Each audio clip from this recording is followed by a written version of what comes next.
Physical राहत में technical आफत, आज बात इसी पर करेंगे। नमस्ते, मेरा नाम अमनदीप है और आप छत्तीसगढ़ डिबेट देख रहे हैं। छत्तीसगढ़ में आरक्षक के पदों पर भर्तियों में पुलिस कर्मियों के बच्चों को फिजिकल में राहत यानी छूट टेक्निकल आफत बन गई है। वो कैसे? तो शासन के इस राहत को बेदराम टंडन ने हाईकोर्ट में दायर याचिका कर अपील की कि पुलिस में कार्यरत और एक्स सर्विसमैन कर्मचारियों के बच्चों को छूट देने से आम युवा प्रभावित हो रहा है। मामले की सुनवाई के बाद हाईकोर्ट ने भर्तियों पर रोक लगा दी है। जस्टिस राकेश मोहन पांडे ने अपने आदेश में कहा कि सिर्फ पुलिस कर्मियों को लाभ देने के लिए नियम नहीं बदले जा सकते। ये नियम अन्य उम्मीदवारों से भेदभावपूर्ण है। छूट का लाभ सबको मिलना चाहिए। राजनांदगांव जिले में आरक्षक संवर्ग 2023-24 के तहत 143 पद जारी किए गए थे। इसका विज्ञापन जारी होने और फॉर्म भरने के बाद डीजीपी ने सचिव को पुलिस में कार्यरत और एक्स सर्विसमैन कर्मचारियों के बच्चों को छूट देने के लिए पत्र लिखा था। पत्र में सुझाव दिया गया था कि भर्ती प्रक्रिया के मापदंडों को शिथिल किया जा सकता है। इसमें फिजिकल टेस्ट के दौरान सीने की चौड़ाई और ऊंचाई जैसे कुल 9 पॉइंट्स शामिल थे। सरकार ने इस सुझाव को मान लिया।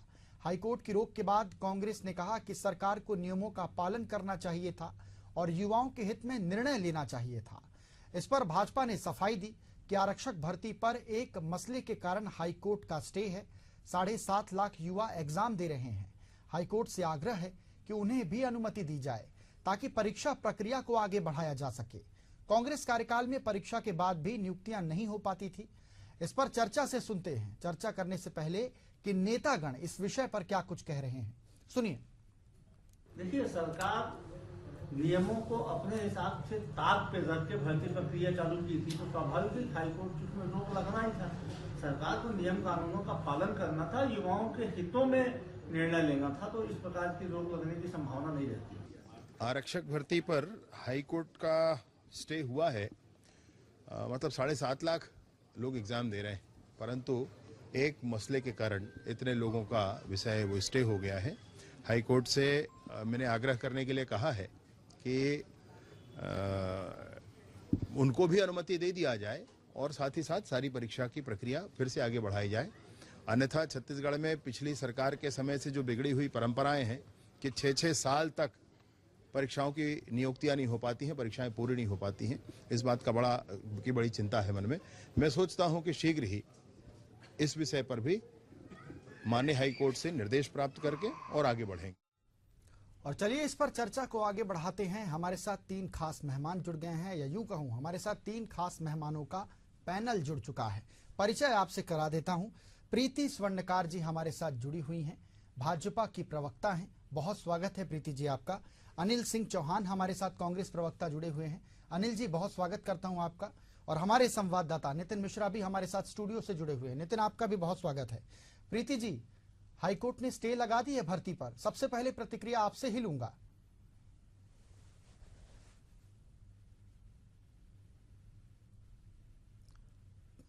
प्रीति जी, आपका कॉल म्यूट पर है, अनम्यूट कर लें सबसे पहले।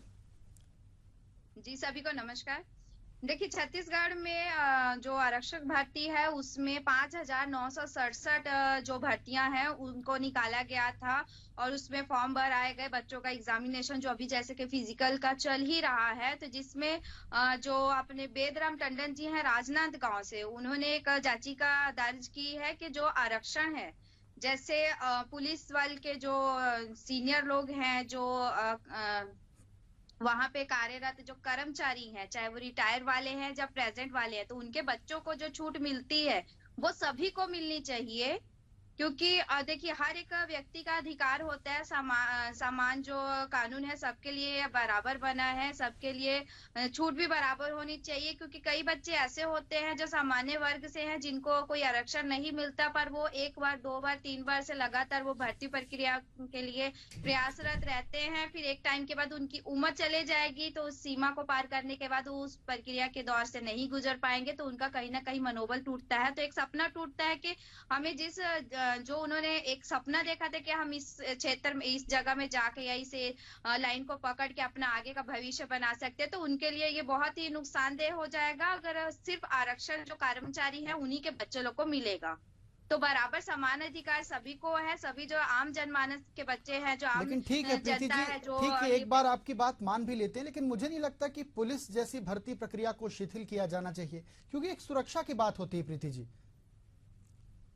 देखिए ये तो कुछ दिनों के लिए शिथिल है, क्योंकि अगली पेशी आने तक कोई ना कोई उसमें उसका तोड़ रहेगा, और ये न्यायिक प्रक्रिया है। न्यायालय में ये जो चला गया है, तो न्यायालय जो भी फैसला लेगा हम उसका बिल्कुल स्वागत करते हैं, क्योंकि न्यायालय कभी भी गलत फैसला नहीं लेता, वो पूरा जनहित को देके लोकतंत्र के हिसाब से वो पूरा अपना फैसला को सुनाते हैं। ठीक है, ठीक है। अनिल जी, कितना इत्तेफाक रखते हैं आप प्रीति जी की बातों से, क्योंकि उन्होंने कह दिया कि न्यायालय कभी गलत फैसला नहीं लेता।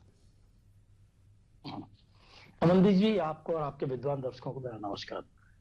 समस्या इस बात की है कि प्रीति जी भी बहुत अच्छा व्याख्यान दी कि समानता का अधिकार होना चाहिए, सबको समान अवसर मिलना चाहिए। फिर ऐसा क्या हो गया था सरकार को कि उसने नियमों को शिथिल करने की इतनी बड़ी छूट दे दी। सवाल इसका नहीं है अमन जी, एक दो पॉइंट्स पे छूट होती, कोई और बात होता, डिपार्टमेंटल छूट कुछ विभाग अपना देते हैं, लेकिन धारा 9(5) का इतना दुरुपयोग कि 9 बिंदुओं पे छूट दे दी गई, तो फिर मानदंड जो बेसिक गुणवत्ता है उस पर भी फर्क पड़ने का सवाल आ गया। तो देखिए, ये खुद ही कह रही हैं कि समानता का अधिकार सबको होना चाहिए, इसलिए वो कोर्ट गए हैं, तो आपकी सरकार को ये बात समझ में नहीं आई कि इस तरह से हमको शिथिल नहीं करने की मंजूरी देनी चाहिए नियमों को। तो देखिए, भारतीय जनता पार्टी पूरी तैयारी के साथ कोई भी एग्जाम, कोई भी भर्ती नहीं निकालती। आज पूरे देश में आप देख लीजिए, चाहे नीट का मामला हो, चाहे दूसरे प्रतिस्पर्धी परीक्षाएं हो, कम से कम करोड़ों छात्र, 20 करोड़ तो अकेले नीट से प्रभावित हुए हैं। तो ऐसे करोड़ों छात्र हैं जिनका सिस्टम से विश्वास उठता जा रहा है, परीक्षाएं सफल हो नहीं पा रही हैं, लगातार पेपर लीक हो रहे हैं, लगातार ऐसी भर्तियों को कोर्ट स्टे कर रहा है, कोई भी नियम ये शिथिल कर दे रहे हैं। साहब देखिए, विधि एक चीज है, कानून के हिसाब से कोई चीज चलनी चाहिए। आप कानून को धता बताकर ये सब जो बैकडोर का रास्ता निकालते हैं या इस तरह की परंपराओं को जो आगे बढ़ाते हैं, इससे समस्या तो होगी अमनदीप जी। अब पता नहीं क्या सोचकर भारतीय जनता पार्टी ऐसी चीजों को बढ़ाती है, फिर ऑन स्क्रीन बड़े बड़े भाषण इनके नेता देते हैं कि छोटी सी चीज के कारण ऐसा हो गया है, अब हमारे युवाओं को ऐसा ना हो इसलिए हम व्यवस्था करेंगे। मतलब माननीय उच्च न्यायालय पर दबाव बनाने का आप प्रयास मत करिए, वो विधि के अनुसार फैसला करेंगे कि क्या आपकी ये छूट सही थी या गलत थी। समस्या इस बात की है कि आपकी सरकार और सरकार में बैठे आला अधिकारी क्या कर रहे थे। जब इस तरह से नियमों को शिथिल करने के लिए मंजूरी आई, तो आपने वो मंजूरी एक पत्र के माध्यम से दी, तब ये विज्ञापन जारी हुआ। 7.5 लाख परीक्षार्थी इस छोटे से प्रदेश में आज सीधे तौर पर इससे प्रभावित हैं। तो ये बड़ी अफसोस का विषय है अमनदीप जी, ये युवाओं के नाम पर सिर्फ दिखावा कर रहे हैं। इनको संवेदनशीलता से कोई काम नहीं करना है सर। युवाओं के लिए नौकरियों के अवसर नहीं है, बेरोजगार भटक रहे हैं, बड़े बड़े वादे करने हैं, लेकिन पूरे देश में, प्रदेश में बेरोजगारी अपनी चरम पर है, महंगाई चरम पर है। सरकार संवेदनहीन होकर इसी तरह का सिर्फ झुनझुना पकड़ाने का काम कर रही है। चलिए ठीक है प्रीति जी, आपको नहीं लगता कि 7.5 लाख युवा एग्जाम देने वाले थे, परीक्षा देने वाले थे, ऐसे में कुछ युवा तो ऐसे भी हैं, कुछ कहूं या फिर बहुत सारे ऐसे युवा होंगे जो पुलिस परिवार से ताल्लुकात नहीं रखते होंगे, तो क्या उनके साथ ये गलत नहीं है प्रीति जी? देखिए, इसीलिए तो सबको सामान्य अधिकार की बात कही गई है कि सभी को अगर छूट मिलनी है, जैसे धारा 9(5) के तहत तो भाई साहब बता रहे हैं, तो धारा जैसे उसके हिसाब से छूट मिलनी है, तो उस छूट सभी के लिए होनी चाहिए, किसी वर्ग के लिए कम या किसी वर्ग के लिए ज्यादा नहीं होनी चाहिए। जो रिटायर कर्मचारी हैं उनके बच्चों को ही आप आगे के लिए छूट दोगे, तो उन्हीं का जो भी सीट्स रहेंगी उसमें उन्हीं को पहले प्रतिनिधि मिलेगा, और या फिर जो प्रेजेंट में जो कर्मचारी है उन्हीं के बच्चों को छूट मिलेगी। तो सामान्य अधिकार तो सबका बनता है, चाहे वो आम जनता हो या फिर कर्मचारियों के बच्चे हो। मैं भी तो उसी समानता की बात कर रहा हूँ प्रीति जी, और भारत का संविधान भी समानता की बात करता है, लेकिन मुझे नहीं लगता कि सुरक्षा जैसी व्यवस्था में भर्ती प्रक्रिया को शिथिल करना चाहिए, वो भी पुलिस भर्ती जैसे। 9 पॉइंट्स हैं प्रीति जी, 1-2 पॉइंट्स होते तब भी समझ में आता, 9 पॉइंट्स के लिए सरकार कैसे इजाजत दे सकती है? देखिए, भर्ती प्रक्रिया में जैसे हाइट हो गया और ऊंचाई हो गया, सीने की चौड़ाई हो गया या एज हो गया, वो सब को लेकर जो छूट है वो नहीं मिलनी चाहिए, क्योंकि उस सब में जो सुरक्षा को लेकर जो कानून बनते हैं या कोई नियम है, तो उसमें सबको सामान्य अधिकार रहता है। मैं भी वही कह रहा हूं, तो फिर छूट क्यों दी जा रही थी प्रीति जी? सरकार ने इस पर कुछ महत्वपूर्ण फैसला क्यों नहीं लिया? 7.5 लाख युवाओं का भविष्य अधर में नहीं जाता, वो परीक्षा देते, सही तरीके से प्रक्रिया हो पाती।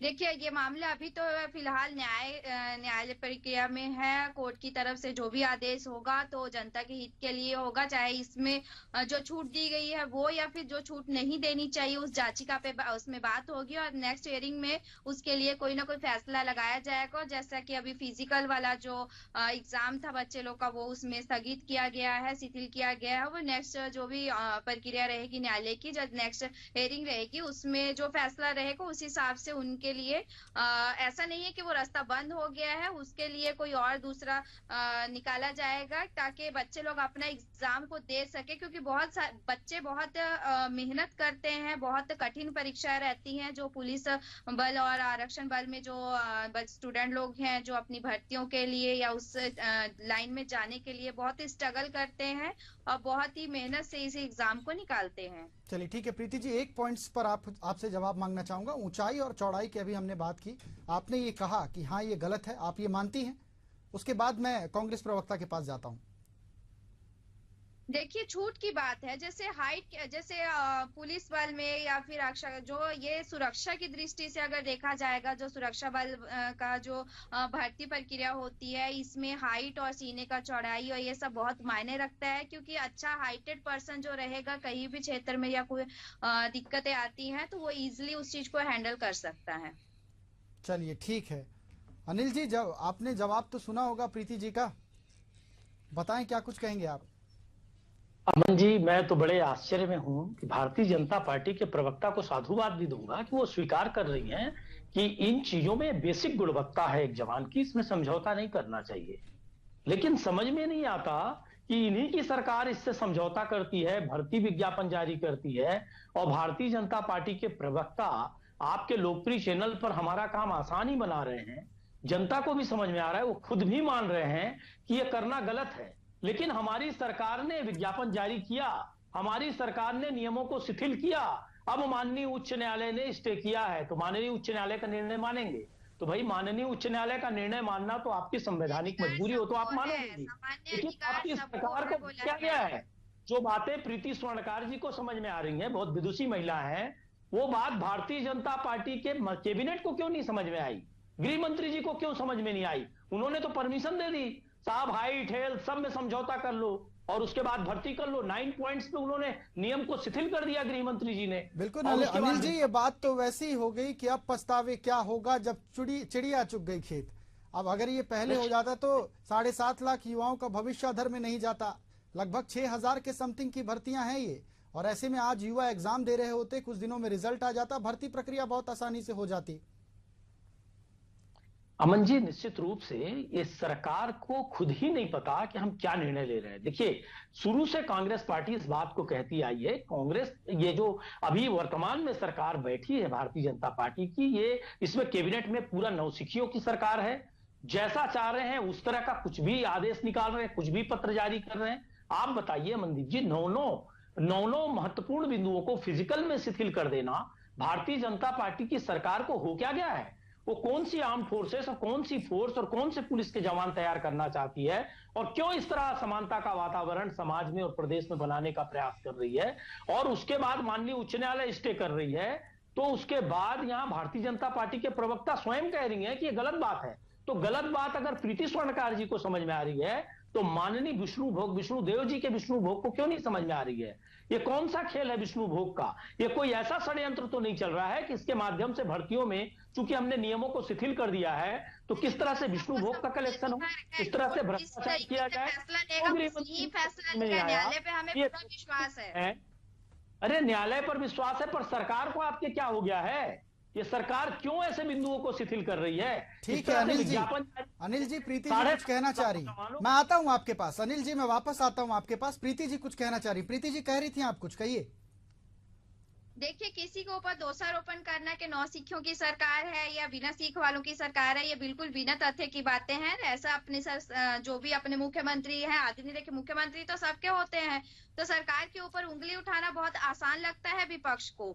पर ये जो प्रक्रिया है, जैसे इसको निकाला गया, जो बिंदुओं को रखा गया, तो इसमें सामान्य अधिकार सबको होना चाहिए। बिल्कुल ये चीज ठीक है कि सामान्य अधिकार होना चाहिए। जैसे हाइट वगैरह का हो गया, बच्चे बहुत स्ट्रगल करके आगे में बढ़ते हैं, तो जो आपत्तियां होती हैं, जैसे अभी हाई कोर्ट पे मामला गया हुआ है तो वो शिथिल हुआ है, तो नेक्स्ट हियरिंग का वेट कर लेना चाहिए कि आगे क्या प्रोसीजर हो। रही बात बच्चों के भविष्य की, तो आगे ऐसा नहीं है कि ये प्रक्रिया बंद हो गई है उनके लिए। जैसे एग्जाम का डेट पोस्टपोन हुआ है, फिर से एग्जाम होएगा और फिर से भर्ती प्रक्रियाएं कंटिन्यू रहेंगी।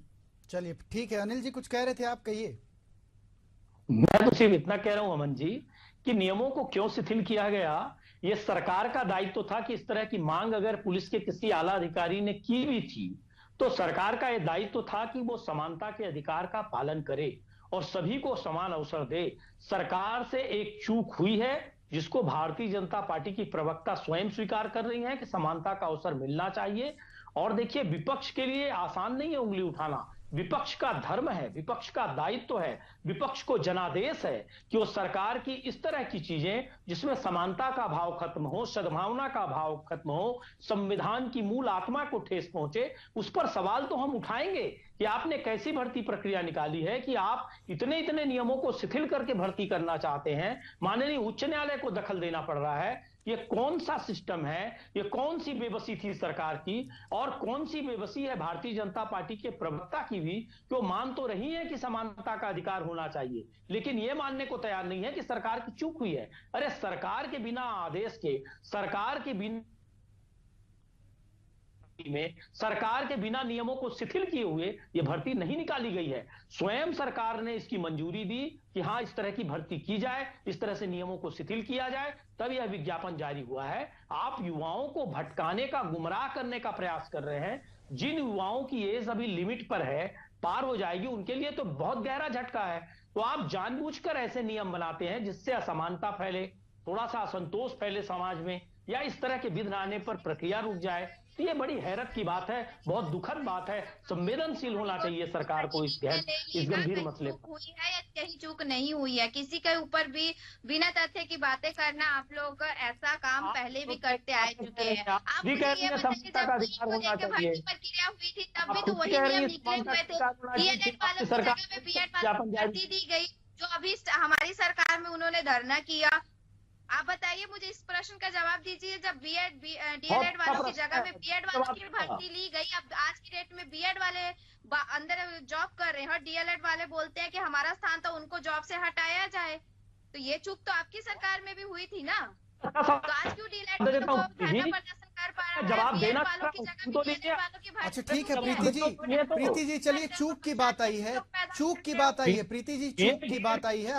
आप ये कह रही हैं अनिल जी को कि आपकी सरकार में भी चूक हुई थी। अब ये जो हुआ है, हाईकोर्ट ने जो स्टे लगाई है, क्या आप ये मानती हैं कि बीजेपी से ये चूक हुई, सरकार से ये चूक हुई? उसके बाद मैं आगे बात बढ़ाता हूं। देखिए, जितनी उसमें आपत्तियां हैं, जो जिसको जाना है वो हाई कोर्ट में अभी गए हैं। जो आपत्तियां लगी थी उनके बारे में जो न्यायालय अच्छा से जो भी उसको समझा जाएगा, जो उसमें नियम प्रक्रिया निकली है उसको देखा जाएगा, उसके बाद ही किसी निष्कर्ष पे निकलना बाजी होगा। मेरे ख्याल से बिना तथ्य की बातें करने से कोई नहीं। ठीक है प्रीति जी, मैंने आपसे कहा कि क्या हाईकोर्ट ने जो अभी स्टे लगाया है, आप ये मानती हैं कि सरकार से चूक हुई है, सरकार से गलती हुई है, आप ये मानती हैं प्रीति जी? देखिए, हाई कोर्ट का जो स्टे है, जिसको दिक्कत हुई है या फिर जो याचिका वहां पे दायर करे हैं, देखिए जो भर्ती प्रक्रिया जिसमें 5,967 जो भर्ती के लिए निकली है, उसमें 147 जो भर्ती है वो राजनांदगांव वाले ने उसमें आपत्ति दर्ज करवाया है। तो ये भर्तियां उन्हीं जो 5,967 में से ही निकाल के उसमें किया कि कोई अलग से भर्ती तो है नहीं, वो अलग से ये एक ही जगह की भर्तियां तो है नहीं है, वो उसी लगभग 6,000 भर्तियों में से ही निकल के वो भर्तियों का जो हुआ है, जो राजनांदगांव में आपत्ति। चलिए ठीक है, अभी चूक की बात हो रही थी प्रीति जी, चूक की अभी बात हो रही थी। नितिन मिश्रा भी हमारे साथ जुड़े हुए हैं, ग्राउंड पर रहते हैं, हमारे संवाददाता हैं। नितिन, क्या लगता है आपको, छत्तीसगढ़ के युवाओं का लॉस हुआ है? क्योंकि 7.5 लाख अभ्यर्थियों ने एग्जाम देने की तैयारी कर ली थी नितिन, और ऐसे में जब उन्हें पता चला होगा कि परीक्षा कैंसिल हो गई है, परीक्षा निरस्त हो गई है, ऐसे में उन युवाओं पर क्या बीती होगी? बिल्कुल, देखिए जब युवाओं की बात आती है और जब भर्तियां निकलती हैं तो युवा सोचता है कि एक अच्छा उनको साधन मिलने वाला है, उनको नौकरी मिलेगी, एक अच्छा उत्साह उनके बीच रहता है। लेकिन जब बाद में खबर आती है कि भर्ती प्रक्रिया पर रोक लगा दी गई है या फिर वो भर्ती अब रोक रोक दी गई है, वो आगे भर्तियां नहीं होंगी, तो युवा जो है आहत हो जाता है, उसका मन टूट जाता है। क्यों?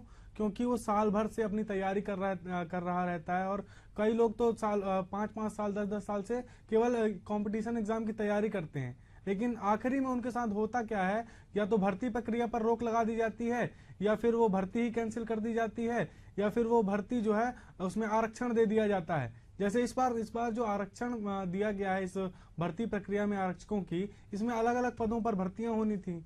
अब ये भर्ती प्रक्रिया में ये लगा दिया गया कि जो पुलिसकर्मी हैं उनके जो बच्चे होंगे उनको अलग से छूट दी जाएगी। लेकिन अगर छूट देना ही क्यों है ऐसे छूट? क्योंकि छूट देने की उनको आवश्यकता नहीं है। जो बच्चे हैं सब एक समान होते हैं। अभी बीजेपी के प्रवक्ता जी कह रही थी कि समानता का अधिकार सबको है, कांग्रेस भी वही कहती है कि समानता का अधिकार सबको मिलना चाहिए। लेकिन आप कांग्रेस का कार्यकाल भी देख लीजिए या फिर बीजेपी का कार्यकाल देख लीजिए, खिलवाड़ तो केवल हो रहा है युवाओं के साथ ही, चाहे एसआई भर्ती हो या फिर अब ये नई आरक्षक भर्ती हो। केवल इसमें फंसता है युवा। जब युवा प्रदर्शन करता है, धरना देता है, अपना समय बर्बाद करता है इन सब चीजों में, तब जो पार्टियां हैं उनको आनंद मिलता है। उसके बाद वो फैसला लेते हैं, और फैसला लेते हैं उसके बाद उसकी वाहवाही भी लूटते हैं कि हमने कर दिया, इन्होंने रोक के रखा था। तो केवल जो दो लोगों के बीच की राजनीति के बीच में युवा ही फंसता है। एसआई भर्ती में भी देखा हमने कि 5 से 6 साल बाद इसका रिजल्ट जारी हुआ, जिसके बाद युवाओं में उत्साह आया।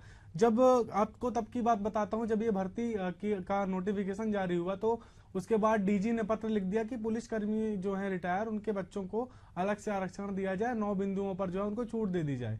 लेकिन ये पत्र जारी होने के बाद किसी का ध्यान इस चीज पर नहीं गया कि छूट की मांग की गई है। जब राजनांदगांव के जो वकील हैं उन्होंने याचिका लगाई, उसके बाद ये बात का खुलासा हो पाया। नहीं तो ये भर्ती भी हो जाती और उसके बाद जो जब एग्जाम दे देते बच्चे, फिजिकल टेस्ट भी हो जाता, उसके बाद ये बात सामने आती कि जो छूट दी गई थी तो और बच्चों को परेशानी का सामना करना पड़ता, और अंततः इस भर्ती प्रक्रिया पर भी रोक लगा दी जाती, पूरा पूर्णतः इसमें स्टे लग जाता, जिसके बाद फिर से युवा सड़क पर आते और प्रदर्शन करते। तो पार्टियां यही चाह रही हैं कि युवाओं को दिक्कत का सामना करना पड़े, भला कोई नहीं चाह रहा। आखिरी में यहीं तक पहुंचता मामला कि युवाओं को कोर्ट का दरवाजा खटखटाना पड़ता है। आपने जो सुना भी अभी कि कांग्रेस के जो प्रवक्ता हैं वो क्या कह रहे हैं, बीजेपी के जो भी वर्तमान में गृह मंत्री हैं सरकार में वो क्या कह रहे हैं। तो जब जानकारी होने के बावजूद इस प्रकार की लापरवाही होगी तो युवाओं का भविष्य तो एक तरह से संकट में ही रहेगा। मनदीप जी बिल्कुल। अनिल जी, दो बातें सामने निकल कर आती हैं, आप विपक्ष में हैं, आपसे सवाल करूंगा।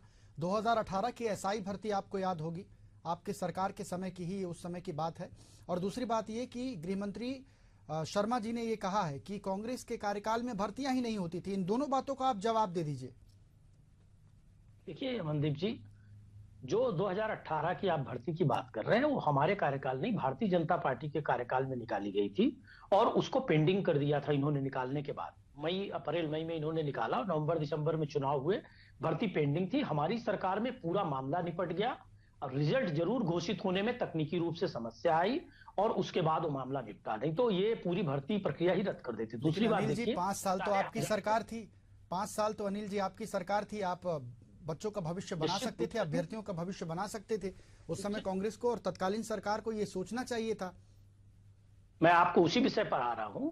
देखिए, अप्रैल मई में वो परीक्षाएं हुई, हम सरकार में आए 18 में दिसंबर में, और 20 और 21 का दौर कोविड का निकला। उसके बाद उसमें एक तकनीकी समस्या भी थी। आपको बता दूं कि जो एज ग्रुप के लोग उस फॉर्म को डाले थे और उनकी एज पार हो गई थी, क्या उसी को कंटिन्यू करना है, क्या टेक्निकल प्रॉब्लम आएगी या नहीं आएगी। जैसे कि अभी बीएड डीएड की इन्होंने बात की, इनको यह पता होना चाहिए कि भाजपा शासित सभी राज्यों में वो तकनीकी समस्या थी बीएड डीएड की, क्योंकि केंद्र की सरकार ने स्पष्ट चिट्ठी नहीं लिखी। योगी आदित्यनाथ की सरकार ने भी और शिवराज सिंह सरकार ने भी उसी तरह बीएड डीएड की भर्ती की जैसे यहां भूपेश बघेल जी की सरकार ने भर्ती की, और माननीय सर्वोच्च न्यायालय के आदेश से उसको मर्ज भी कर दिया गया दूसरे प्रदेशों में। सिर्फ छत्तीसगढ़ में समस्या बरकरार है, ये हमारे अकेले छत्तीसगढ़ में समस्या नहीं आई थी। तो ये खुद ही कह रहे हैं कि बीएड डीएड में टीचर्स की भर्ती हुई, वो आधा जवाब ये खुद ही दे रहे हैं कि टीचर्स की भर्ती भूपेश सरकार में हुई। तो देखिए अमनदीप जी, जो कोविड का 2 वर्ष का कार्यकाल था और जिस तरह से किसानों को राहत दी गई, 3 से 5 किसान प्रतिदिन आत्महत्या कर रहे थे, उसके बाद भी आप प्रदेश पे कर्ज का बड़ा बोझ नहीं आया। युवाओं को बेरोजगारी भत्ता भी दिया गया, नौकरियां भी दी गई, चाहे पुलिस विभाग हो, चाहे शिक्षा विभाग हो, चाहे दूसरे विभाग हो। शिक्षा कर्मियों का संविलियन संपूर्णता किया गया। तो सारे बड़े स्टेप्स कांग्रेस की सरकार ने सिर्फ 3 वर्ष का कार्यकाल आप मानिए 2 वर्ष की कोविड महामारी के बाद उठाया। और आज सवाल यह है, 10 सेकंड लूंगा आपसे, स्वयं कह रही हैं कि समानता का अधिकार होना चाहिए, तो क्या गृह मंत्री जी को नहीं समझ में आया? कैसे उन्होंने उस पत्र को अप्रूवल दे दिया, अनुमोदन दे दिया कि हाँ आप इस तरह असमानता कर सकते हैं? ये गहन चिंता का विषय है। दूसरी बात देखिए, कुछ कह रही हैं अनिल जी, समय बेहद कम है। अनिल जी माफी चाहूंगा, प्रीति जी कुछ कह रही हैं, उनका सुन लेते हैं। प्रीति जी संक्षेप में जवाब दीजिएगा। प्रीति जी आपका कॉल म्यूट पर है, आप सबसे पहले अनम्यूट कर लें। जैसे इन्होंने अभी बोला कि एसआई की भर्ती जो थी भाजपा के शासनकाल में निकली थी। भाजपा के शासनकाल में भाजपा ने युवाओं के भविष्य के लिए सोचा, तब उन्होंने एसआई की भर्ती निकाली। अभी भाजपा ने ही युवाओं के भविष्य के लिए सोचा, तो आरक्षण बल की भर्ती निकाली। मुझे आप बोलने का मौका दे दीजिए। आप बहुत बोल चुके हैं, मैं बहुत देर से सुन भी रही हूँ शांति से। तो जो भर्ती प्रक्रिया थी, आप बोलते हो कि 2 वर्ष का जो कोविड का कार्यकाल था, उससे पहले आपकी सरकार थी, उससे पहले 8-7 महीने तक आपकी सरकार थी, आपने उसमें कोई भी कार्य नहीं किया। जो एसआई की भर्ती थी उसमें कोविड तो जून जुलाई के उसमें आया, उसमें 1 साल तक लगभग कोविड के लोग ग्रस्त रहे हैं। उसके बाद से कंटिन्यू 3.5 वर्षों तक कुछ नहीं किया कांग्रेस की सरकार ने युवाओं के लिए कुछ नहीं हुआ। जब फर्जी जाति प्रमाण पत्र बनाए गए, जिसमें भर्तियां ली गई, जिसमें देश की राजधानी में युवाओं को नंगन होकर प्रदर्शन करना पड़ा, वो भी भर्तियों का घोटाला कांग्रेस की सरकार में हुआ। भाजपा की सत्ता नहीं थी उस समय। पीएससी घोटाले को लेकर के जो एग्जाम हुआ, चलिए ठीक है, मुझे लगता है कि काफी सार्थक चर्चा हो गई है। प्रीति जी, अनिल जी, सार्थक चर्चा हो गई और समय भी हो चला है। आप सभी हमारे साथ जुड़े, बहुत धन्यवाद करता हूं मैं आपका, आपने अपना कीमती समय हमें दिया। तो छत्तीसगढ़ में बीजेपी पर लगातार कांग्रेस हमलावर है। हाईकोर्ट में अब भर्ती प्रक्रिया पर स्टे लग गई है। सभी की निगाहें, सभी की नजरें इस वक्त हाईकोर्ट के ऊपर टिकी हुई हैं कि हाईकोर्ट की ओर से अगला कौन सा फैसला आता है। इसी के साथ छत्तीसगढ़ डिबेट में फिलहाल इतना ही। मुझे दीजिए आज्ञा, नमस्कार।